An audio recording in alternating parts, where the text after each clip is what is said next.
Hi, I'm Shudeshna Basu. Currently, I am a faculty at the Department of Mathematics at Ramakrishna Mission Vivekananda Educational Research and Institute in Howrah, West Bengal. I did my PhD in mathematics from Indian Statistical Institute, Kolkata during the 90s. I am very happy to see that under the leadership of the first women director of Indian Statistical Institute, Professor Shankhamitra Bandyopadhyay, that ISI is celebrating the International Women's Day on March 8th. And I'm more happy to see that there will be a panel discussion on the topic underrepresentation of women in ISI, the issue and its solutions. This is a very positive step towards increasing women students at ISI. One of the panelists, Professor Pradipta Bandyopadhyay, reached out to me and requested me to get a collective opinion from the women alumni of Indian Statistical Institute.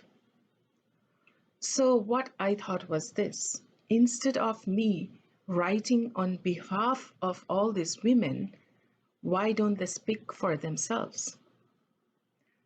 So I contacted some very accomplished women alumni of Indian Statistical Institute, spanning 3 decades, starting in 80s till the present. And they have spoken out about their own experiences in ISI and how that can be improved to make it more comfortable for women.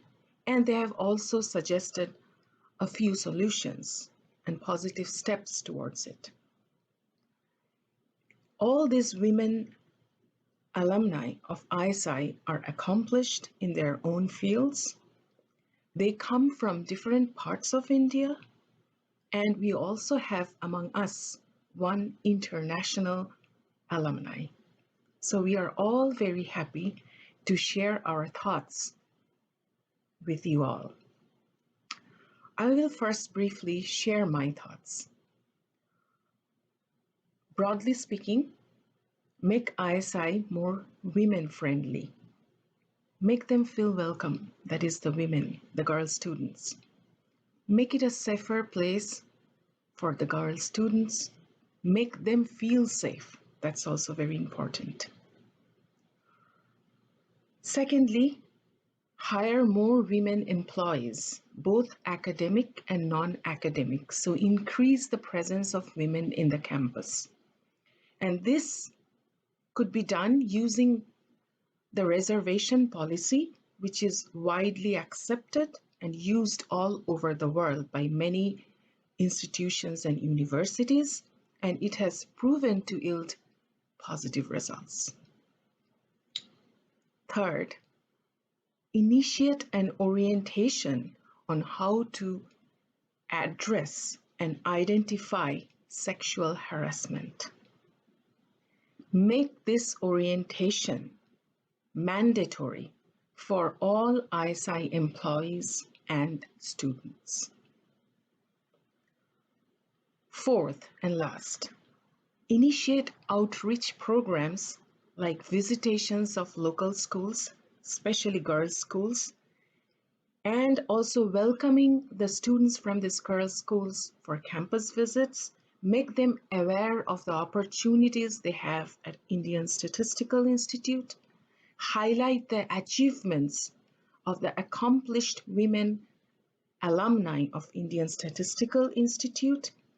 Use electronic and print media to extend the outreach beyond the respective cities where ISI is situated. I wish you all a very happy International Women's Day. More power to women. And without further ado, let's listen to all the accomplished women alumni. who have shared their opinions with us. Thank you. Hello, I'm Aloka Gangopadhyay in ISI, now Aloka Chakravarti. I'm a senior statistical advisor to the Commissioner at US Food and Drug Administration. I'm an ISI alumni of 1986 and an ASF fellow. First, I'm very happy to see that ISI is seeking feedback on increasing the female enrollment. This is very timely and very welcome. I always was excited to be part of this beacon of excellence, and in the Sylvan settings, beautiful facilities, and no ragging to mar our coming in. But having said that, there were many challenges that female students faced, including myself. I'll cover them in 3 buckets: academic, professional, and logistics. For academia, there was a lack of sensitivity in the faculty for gender, many times being referred to the students as boys. This made the girls feel like interlopers. There were no role models among the female faculty that we could look and emulate. There was hardly any interaction one-on-one outside of the classroom with the faculty. And their awkwardness often made the female students think twice before asking for help in some of the class material they may not have understood. Next, coming to the professional, the female lecturers, female professionals, female adjunct faculty, that was a scarce commodity. We never saw who we could look up to and grow into. That was a big challenge for the students. Mentoring of female students was hardly existent, as well as the internship opportunities for them. Now let me come to the logistics. As you know, the male to female ratio in ISI student body is very skewed. Many of the classmates were very uncomfortable speaking to the female classmates, and often you are a target of undue curiosity. That made us feel very self-conscious and did not let us blossom into all we could have been. Also, there were other challenges, like, toilet facilities were not there for females in some of the floors of academic buildings. I mean, this is basic that you can ask for. But overall, everyone is excited to be a part of ISI, a center of excellence, and the brand that we carry to anywhere in the world we choose to go. I have recruited many ISI alumni in my workplace, and I'm always so excited. I'm also excited to be part of this feedback group and happy to help in any which way that you may ask. Thank you. I'm Rajeshwari Sundaram. I'm Biostatistical Senior Investigator in National Institutes of Health. My research focuses on quantitative methods to address issues of reproductive health, child health, and women's health. I received my master's in applied statistics and data analysis from Indian Statistical Institute in 1993.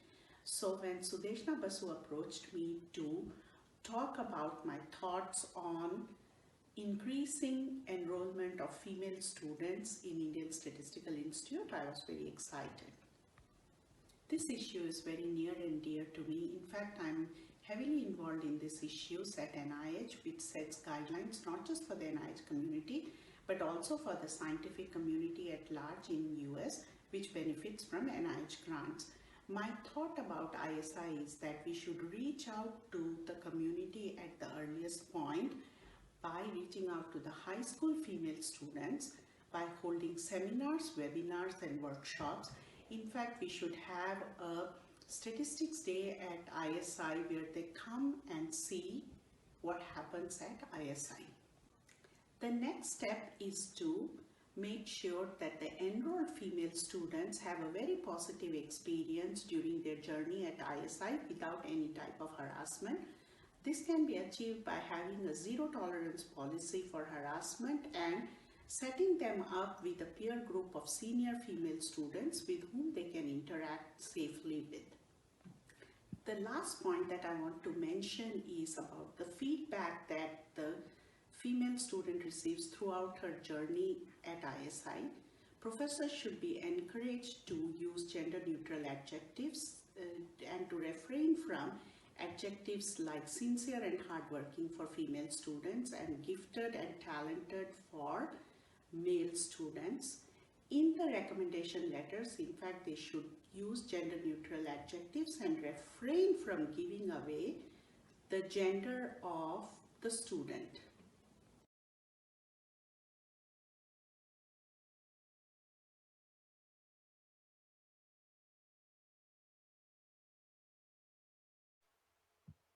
Hi everyone, my name is Sediqe Mirzai. I'm a faculty member at the Department of Biostatistics at St. Jude Children's Research Hospital, the biggest children's research hospital in pediatric cancer in the USA. I'm honored to be an ISI alumni.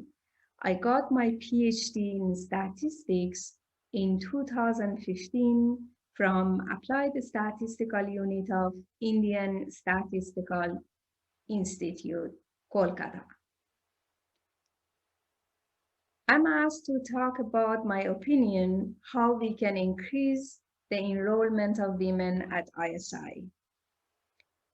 I'm talking about my opinion, and it comes from my experience back then.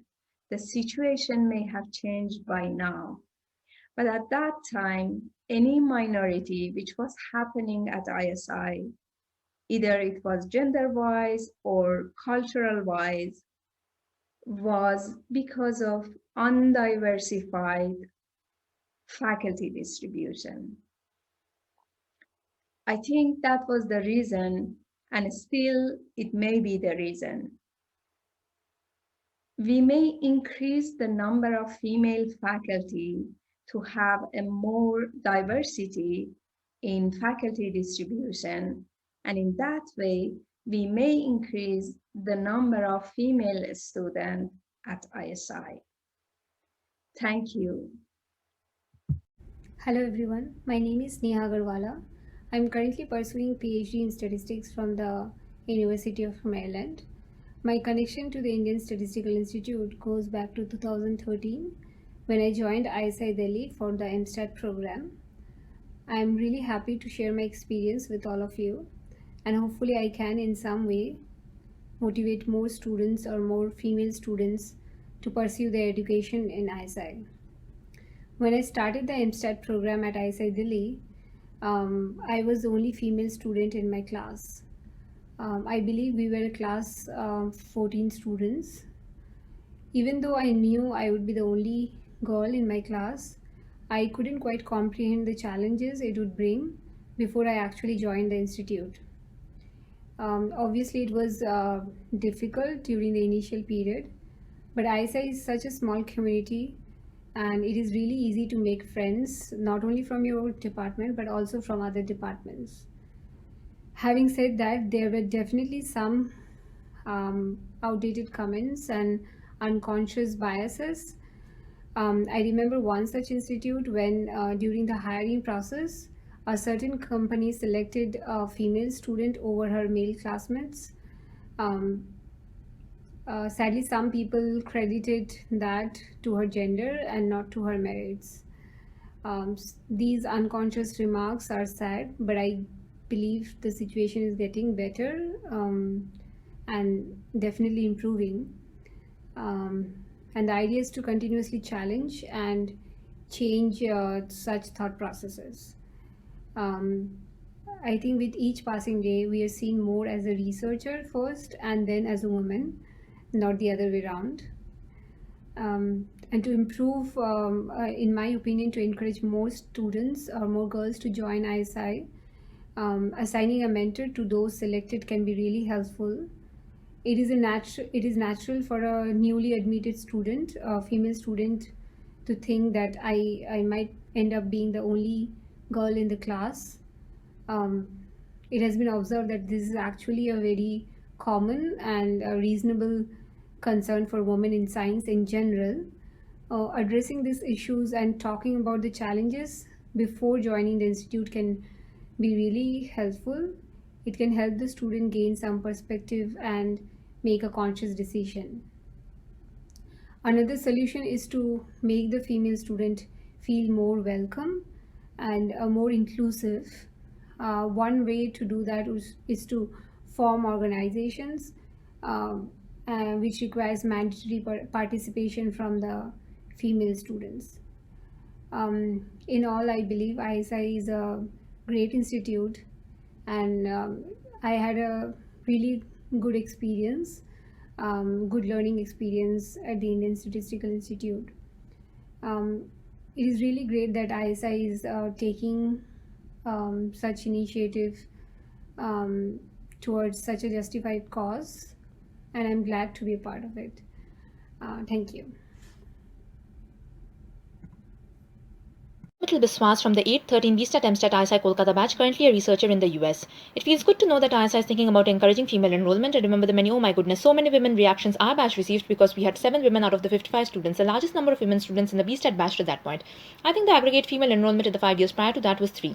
ISI has a good reputation in the international academic community and offers good job prospects. In a country where a lot of parents do not want to spend a pie on their daughter's higher education, it provides a stipend, which is a huge incentive for girls hell-bent on getting a higher education and eventually gaining independence. If the parents aren't funding it, the girl doesn't have to drop out for financial reasons, right? But we are still dealing with low female enrollment and looking for ways to market BStat better to women. First of all, I must thank whoever came up with the idea of asking female alumni for our opinions. I think this is a great idea and it feels good to be acknowledged that someone's willing to listen.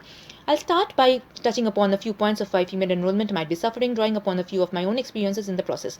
I have a lot to say in a short time, so I'll be brief. When I was dealing with the should I go to IIT or ISI debate, I had reached out to familiar alumni from their respective institutes. My ISI contact told me go to IIT, ISI doesn't have many girls, that will be uncomfortable. The high school graduate me was extremely stubborn, career-oriented and fed up of the this is not for girls slogan to the point of automatically filtering it out. It would be second semester of BStat before I realized the harsh truth of those words. There is research that shows a certain percentage or number of women are generally required in a team or group for women to feel comfortable or form a supportive framework for themselves. I don't recall the exact number, but the moment I had read this, I had done the quick math and found that 7 out of 55 did not cut it. The problem is cyclic. If there aren't enough women, there won't be enough resources directed towards women. And if there aren't enough resources to prevent discrimination against women, women would tend to stay away. We didn't have a sexual harassment cell when I joined in 2008. I recall signing a petition going around in my final year of masters for one. And again one in 2016 that saw that a person accused of sexual harassment should not be appointed to the cell. Today I went to the ISI website and couldn't even find a link to it. By comparison, in the US university I'm currently at, resources are well advertised on the university webpage. There are posters on every floor of the building, every building. There are workshops and seminars stating certain kind of behavior is unacceptable and recourses for them.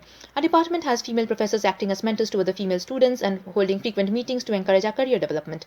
Now, I know that the US and India are culturally and socially different, but I think that the points I just mentioned would work as a good starting point to convey to prospective students that ISI itself does not condone the treatment of its female students as second-class citizens. It gets excruciatingly uncomfortable when a professor makes an innuendo at the expense of a female student to make themselves more popular among the majority. And toxic people like those are a handful, but they like making themselves felt. A few drops of water won't purify a glass of cyanide, but a few drops of cyanide definitely poisons an entire glass of water, right?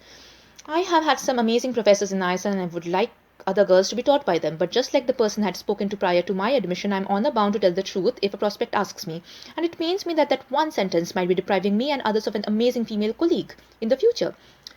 Another policy that might help would be advertising ISI across diverse groups. I have met many intelligent people from outside Bengal who lamented that they did not know about ISI while in high school. I have personally overheard a derisive remark from an ISI professor to a student for being from an ISI school. One professor wanted to teach in Bengali, and the lone non-Bengali in the class was silenced by some of his peers. I was the only girl from an all-girls ISC school in our batch. I was a misfit for the first time in my life, and our batch had a loud social misfit here means you don't belong to ISI voice, which could be scary for a girl in her mid to late teens. Some professors had a tendency to promote group work, and some had a "why don't you hang out with others? I want to know more about your life" attitude, refusing to understand that it may be stressful to some, especially if an atmosphere of decency is not being maintained. Things began to feel better when more students and more ladies joined us in the final year. If ISI gets more students from varied pools, we'll get more aggregate female students too. It's A plus B greater than equal to A for AB greater than equal to 0. Then maybe outliers can have their own group and have a good experience in ISI, and the future female prospective students hear glowing reviews and do not get apprehensive about joining ISI. It's potentially exponential growth. That's my 2 cents, and I hope I've been able to provide some food for thought. Namaskar. Hello, my name is Apurna Shengupta and my maiden name was Apurna Dotto. Today I'm a managing economist at Bates White Economic Consulting Firm in Washington, D.C. I studied in Indian Statistical Institute from 2005 to 2007 in the Masters in Quantitative Economics program. Since graduating from ISI, I have worked in management consulting firms, in insurance firms, and in economic consulting firms, and I did my PhD in economics from Boston University. On the topic of how ISI can increase enrollment from women students, I would like to share my own personal experiences because these experiences get shared with future prospective students that make their decisions either easy or difficult on choosing Indian Statistical Institute. So let me start with the first, which is when I lived in the women's hostel back in those days, there was no dining facility in our hostel. So our women's hostel was composed of master's students, research fellows, and all of us at in lunch or dinner time or even breakfast we would have to go to separate hostels, boys' hostels, to get food. We had a cooking infrastructure in the women's hostel, unlike the boys' hostel, for example. But then the expectation is that the women would study and cook while there wouldn't be any dining facility like a mess which would be available.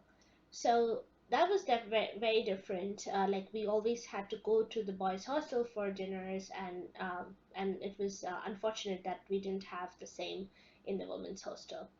The second is I was the co-convener from in the women's hostel from 2006, like the year of 2006-7. So that meant that I put together a budget for getting funds for the women's hostel.